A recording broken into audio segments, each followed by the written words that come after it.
Quel réflexe adopter à la rentrée en matière d'impôts? C'est la question qui va nous animer à présent dans l'œil de l'expert. Et pour en parler, nous avons le plaisir d'accueillir Guillaume Berthiaud. Bonjour Guillaume Berthiaud. Bonjour Nicolas. Vous êtes président de Sofidy Gestion Privée. Et alors c'est vrai qu'en septembre, c'est pas mal de se poser la question un petit peu de quels sont les petits réflexes qui peuvent nous faciliter la vie quand on parle d'imposition.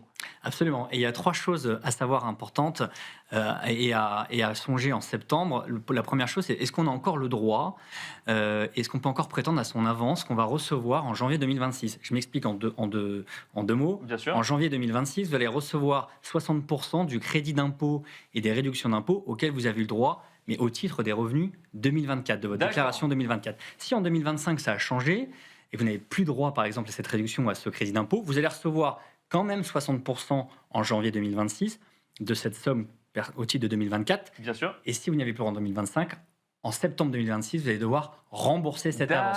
Je prends un exemple, vous avez un Pinel qui finit en 2024, il n'est pas renouvelé en 2025, une réduction au titre du Pinel. Eh ben, il faut prévenir les impôts pour ne pas recevoir l'avance de 60% en janvier. Pour pas que ce soit renouvelé de manière tacite, pour pas que vous le receviez quand même la somme, voilà. Et parce que s'il y a une erreur qui est faite à ce moment-là, elle sera de toute façon régularisée plus tard. Et c'est ça qu'il faut avoir en tête. Voilà, c'est surtout que quand vous allez vous faire votre déclaration 2025, on va voir que vous n'y avez plus le droit au titre de 2025, et donc en septembre, c'est la double peine. On a le reliquat d'impôt plus l'avance à rembourser. Deuxième chose à avoir en tête, c'est qu'on peut moduler son taux de prélèvement à la source. Oui. Le taux de prélèvement à la source, du 1er janvier jusqu'à août, il est calculé par rapport au revenu 2023. Encore une fois, rebelote, vous faites votre déclaration 2024, et donc vous avez un taux qui change au titre des revenus 2024 à partir de septembre. Néanmoins, le prélèvement à la source, ça reste une avance. Si en 2025, vos revenus, par exemple, vont baisser drastiquement par rapport à 2024, vous pouvez demander aux impôts de baisser votre taux de prélèvement à la source pour qu'il soit plus cohérent par rapport à vos revenus. Bien sûr.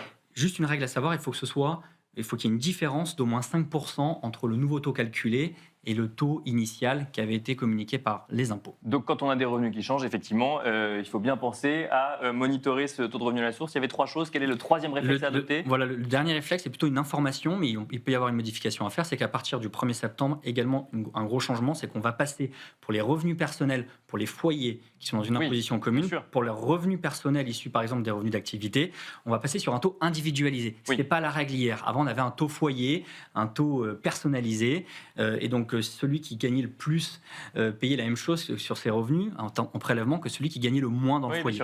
Maintenant, ça va être un taux qui va être proportionnel à son imposition. C'est plus juste pour deux raisons. La première, vous contribuez vraiment à hauteur de vos revenus d'activité. Complètement. Et puis la deuxième, une petite confidentialité supplémentaire pour votre employeur qui ne va pas vraiment pouvoir savoir quel est le revenu global du foyer parce qu'il verra que votre taux de prélèvement par rapport à vos revenus. Pour tous les revenus communs du foyer, exemple les revenus fonciers, on reste sur le taux personnalisé. Voilà, donc la règle change. Maintenant, c'est d'office le taux personnalisé, le taux individualisé. Et on peut faire quand même une option pour le taux personnalisé. On pouvait le choisir avant déjà, mais il fallait faire une manipulation, alors que maintenant, ce sera la base. Et donc, ce sera la règle.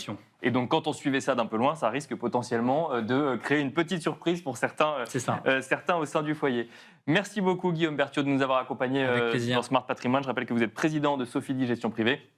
Merci à vous également de nous avoir suivis dans Smart Patrimoine. Je rappelle que vous pouvez nous retrouver en replay sur bismart.fr. Et puis sinon, on se retrouve très vite sur Bismart for Change.